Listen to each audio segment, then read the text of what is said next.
Bismillahirrahmanirrahim. Assalamualaikum warahmatullahi wabarakatuh.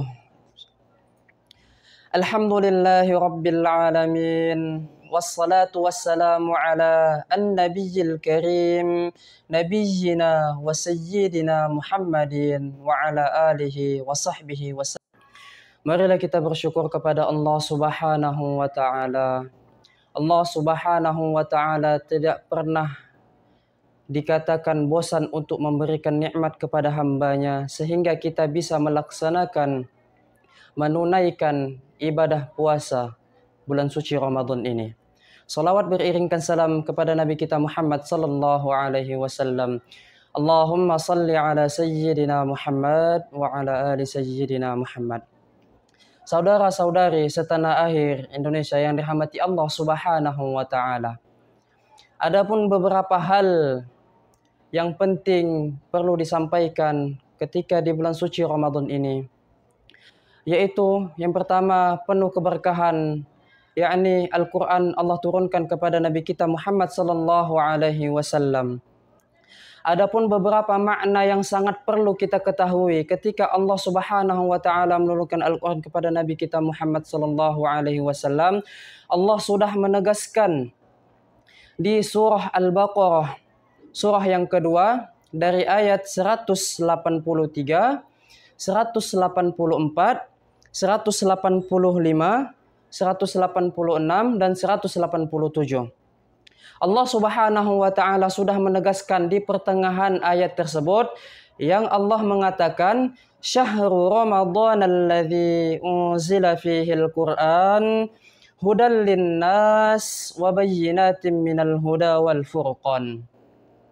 Syahrul Ramadan alladzi unzila fihil Qur'an. Allah sudah mengatakan kepada hambanya, yakni kita ini sebagai umat Islam, bahwasanya kita wajib menunaikan ibadah bulan suci Ramadan. Dan Allah mengatakan, Allah menurunkan Al-Quran ketika di bulan suci Ramadan ini. Maknanya Allah menurunkan Al-Quran itu bukan hanya cuman kita membacanya, bukan hanya cuman kita mengkajinya, tapi apa? Hudal linnas, sebagai pedoman umat Islam. Apa makna sebagai pedoman umat Islam yang dirahmati Allah Subhanahu wa taala? Yang dikatakan pedoman sebagai umat Islam itu, yakni Allah sudah mengatakan ketika Allah melahirkan kita di muka bumi ini dari bayi, merenjak dewasa, merenjak sampai kita dikatakan sudah betul-betul dewasa, dan sampai kita masuk namanya ajal, dan ketika masuk ajal itu, dan disitulah masih ada namanya dalam kehidupan yang sebenar-benarnya, yaitu alam kubur.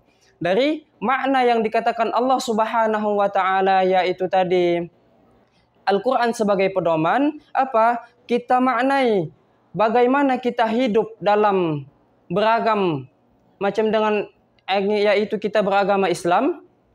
Yang pertama, bagaimana kita sebagai umat Islam ini menunaikan bahwasanya hambanya itu seperti apa yang Allah inginkan ketika dia menghadap kepada Allah Subhanahu wa taala. Yang jelasnya ketika kita sudah sampai dikatakan baligh, sudah berakal, pasti kita bisa memikirkan seperti apa, yaitu kita bisa menunaikan hal-hal kewajiban kita sebagai hamba, yaitu melaksanakan sholat 5 waktu. Dan di balik sholat 5 waktu bukan cuma hanya itu yang kita lakukan kepada Allah Subhanahu wa taala. Kalau kita anggap sholat 5 waktu itu cuma hanya kita bisa menunaskan ataupun menuntaskan, menyelesaikan ibadah kita, itu salah. Ibadah sholat 5 waktu itu cuma hanya kewajiban kita sebagai hamba. Tapi apa kata Allah Subhanahu wa taala? Itulah gunanya kita menjadi umatnya Rasulullah sallallahu alaihi wasallam, menunaikan sunnah-sunnahnya Rasul, yakni berpuasa, yakni menunaikan zakat, yakni berbaik kepada sesama Islam. Itulah kita mengikuti Nabi kita Muhammad sallallahu alaihi wasallam. Bahkan apabila kita sudah melaksanakan ibadah-ibadah kita dengan baik, ada lagi namanya setelah itu nanti, yaitu maknanya alam kubur. Ketika di alam kubur, apakah kita pasti sudah masuk surga? Belum tentu. Kenapa? Karena Allah Subhanahu wa taala menilai amal seseorang itu bukan cuma hanya satu sisi. Banyak dari sisi-sisi yang lain. Yang sudah tadi disampaikan dengan amal-amal sunnah tadi kita, dengan bersedekah, berinfak. Apalagi ketika di bulan suci Ramadan ini, banyaklah berinfak, banyaklah bersedekah. Insya Allah akan membuahkan hasil yang sangat luar biasa kepada hambanya. Dan yang kedua, Allah Subhanahu wa taala sudah berfirman dalam surah Ad-Dukhan ayat ketiga, "Inna anzalnahu fi lailatin mubarakah." Apa maknanya? Ketika pada malam itu, yaitu malam penuh dengan keberkahan.